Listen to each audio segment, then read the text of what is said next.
What's cracking, guys and girls? Hope everyone's doing alright. I know I am.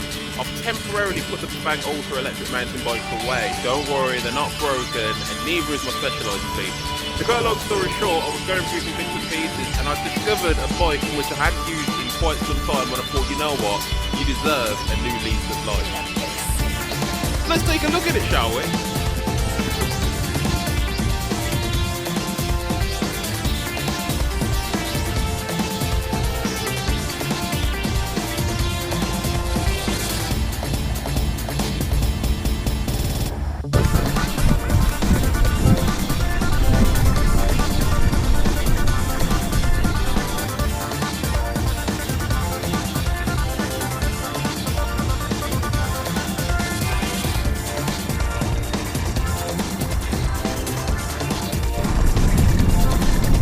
Oh, sorry, sir.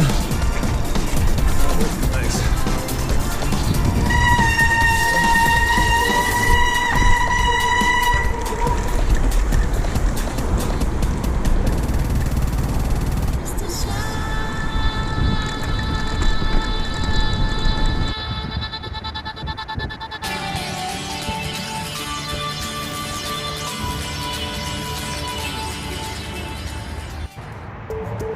I guess introductions are required. This is the Lancer. This is an electric mountain bike which I purchased prior to me getting my Levo in an effort for me to understand this whole 15.5 mile an hour motor malarkey, which I won't lie to you, I wasn't accustomed to that until I got this and then the Specialized fleet. But having said that though, even though that this bike has been in the shed for quite some time, it still works and it's quite unique. So why don't we dive into what makes this thing so friggin' amazing, and then we'll go from there.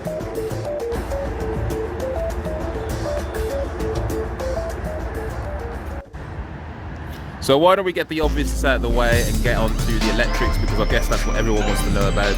This is powered by a Bafang mid-drive motor. This particular unit is known as the M400. Prior to this, it was known as the G330, but technically the M400 is an updated, revised G330 because the internals have been reworked and the controller can take a lot more amp power. The frame itself is alloy 661, and the battery inside, which slides out from the left hand key locked, is a 504 watt hour. Believe me, I've tested it. It's a 27.5 front and rear frame, 130mm travel at the back, and I have temporarily put my old RockShop Recon 140mm travel front fork.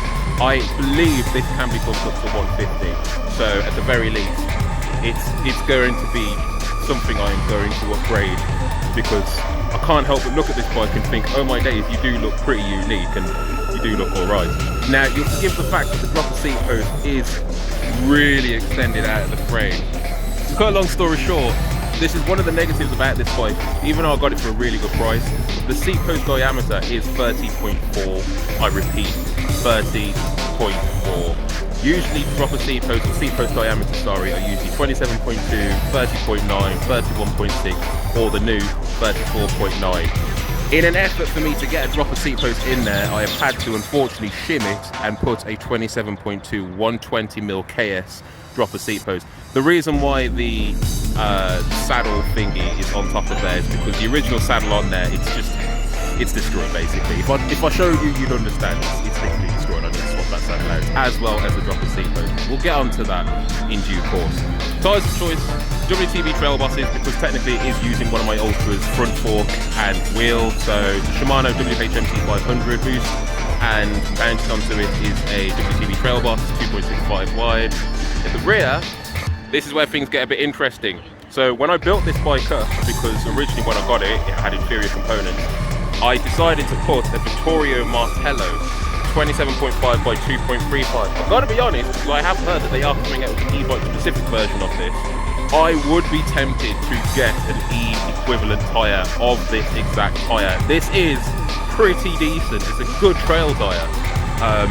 So yeah, expect further reviews regarding that from me, believe me. Handlebars are 800mm and stem is 40mm. I have swapped out the headset, so it is using a Neeko headset. On the lower, it is using a Host headset as well. So things have been swapped out. Rear shaft, of course, the Foxflow CTD 190 by 57, so again giving it 130mm of travel, and similar to my Ultra electric mountain bike, this is a single pivot design. So it's nothing fancy, but I can't help but look at this and think, you know what, I have never seen another electric mountain bike quite like this, and I'll get onto that in just a second.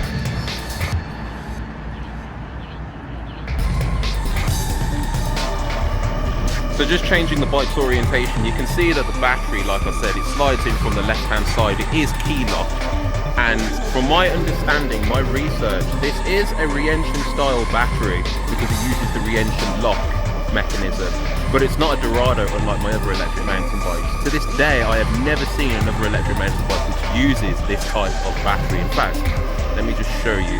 We'll head the key quickly, and of course, you can see for yourself. Here we go.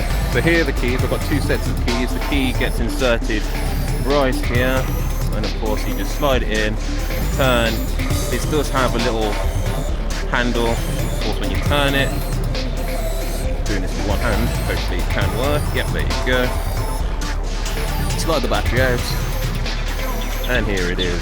So like I said, it is a re-engine style because it is using the type of locking mechanism as to what a lot of electric mountain bikes from China do use. But like I said, it's not a Dorado. In fact, the charging cable isn't even like what I've seen before. It is using a 3-point charging style. I don't know if you can see that. There you go. In order to check the battery, you do have a button right here. It does have a BMS in there. Obviously, it's near enough full. When it gets midway, the light shines green, and of course, when it's going low, then it does shine red. Obviously, mounting the battery back in.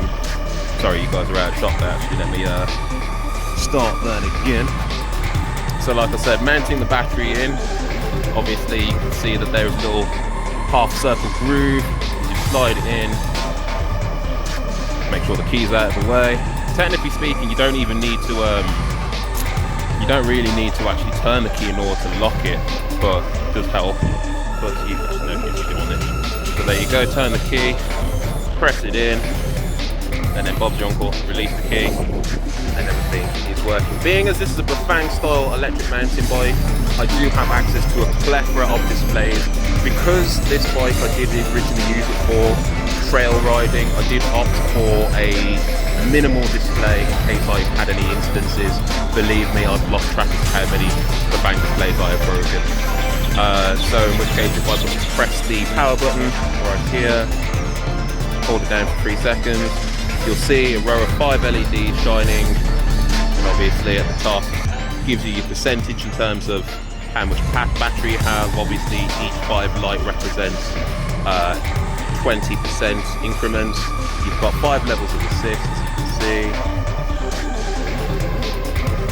And of course, if you were to hold down walk mode, let's see if I can do this.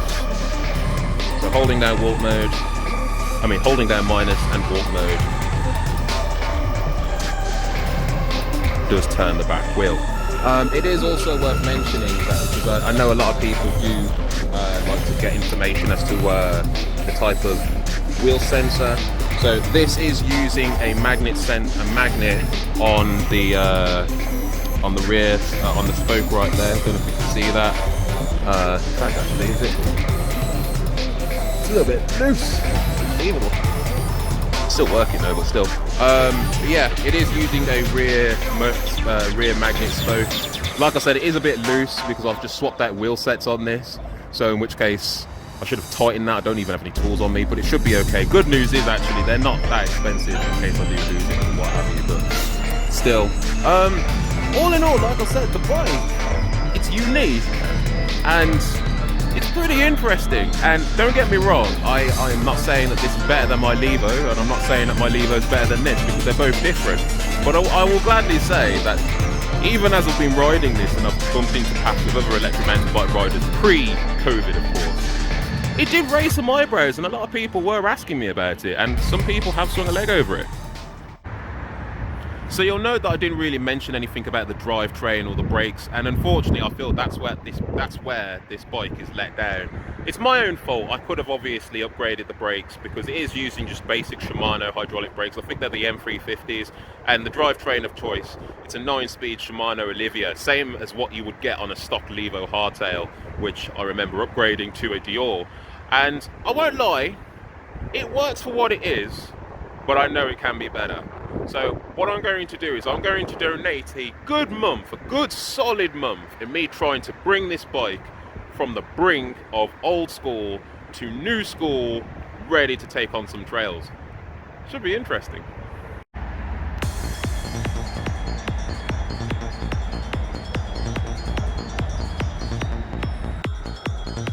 So I guess we need to talk about the motor, don't we? Well, the Bafang M400 kicks out 80 Newton meters of torque, which puts it kind of in between what most electric mountain bikes are opting for, 75 to 90 Newton meters of torque.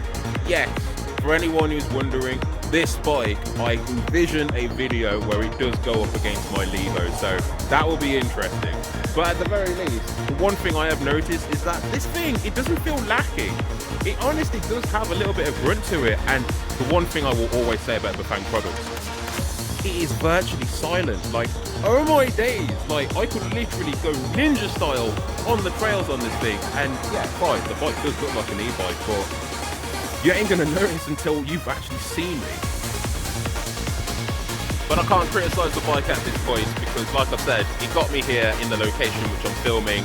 And when I was coming down here, the suspension did feel pretty decent. So why don't I swing a leg over the bike and I'll show you exactly what this thing can do. All right. Let's see what this thing can do in its current configuration. And yep, we're good.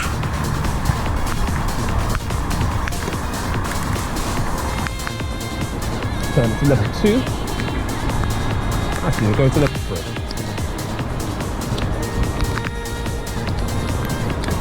Oh man! I'll say one thing, man, this thing does feel quick. It feels nippy as well.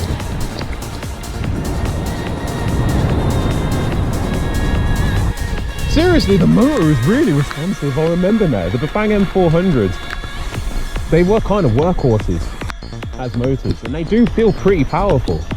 Like, I gladly say I've never really tried every single electric mountain bike motor out there, but you know, for all the talk about they feel weak, they feel this and that, any electric bike which gives you the assistance to what you want when you need it, you can't really knock them.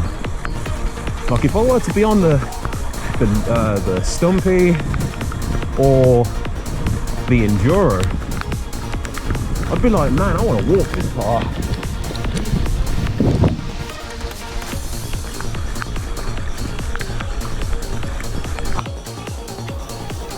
Oh my days! It's slushy and grim around here, but the bike is actually getting me through it. So one could argue that maybe it's because I've got 2.35 on the rear, which is able to just like the dirt and grip really well. Like, I'll deliberately take the worst line just to show you guys. And we're in level 3, the mid setting.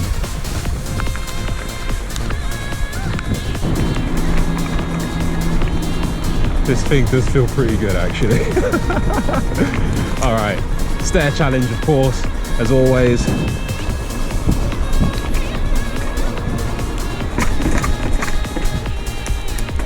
Oh, Lancer, you handled that nicely.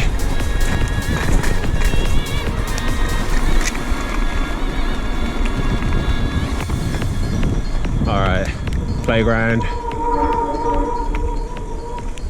All right, I guess this will be the point, which I will put this in the highest level of assist.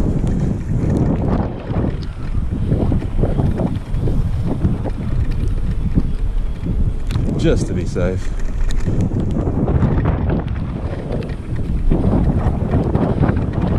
Yeah, you can tell someone's been up here. Man, even in the highest level of assist, man, you can still feel the bike wanna move.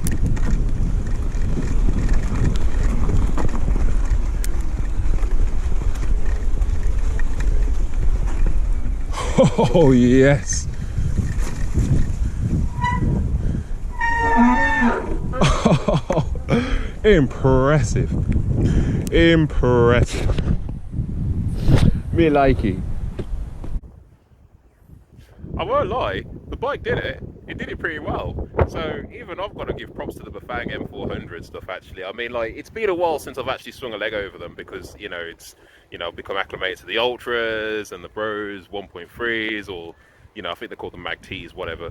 But the point being is that it still did it. And I am still impressed actually. But, you know, climbing is one thing, especially for what you could argue is a short travel trail bike, because the short should do that. But let's see how decent it can do in the technical stuff. Suspension's fully open.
To upgrading this thing actually. It was nice. It was nice. And to be honest, you know what? I'm not saying that there's anything wrong with my other electric mountain bikes, but this should be an interesting project, and I'm kind of looking forward to it even as I'm making this recording. So if you do like this type of stuff, again, hit that like button, comment down below. Don't worry, for anyone who's interested in the Bafang Ultras, you will be seeing those bikes. I haven't forgotten about them.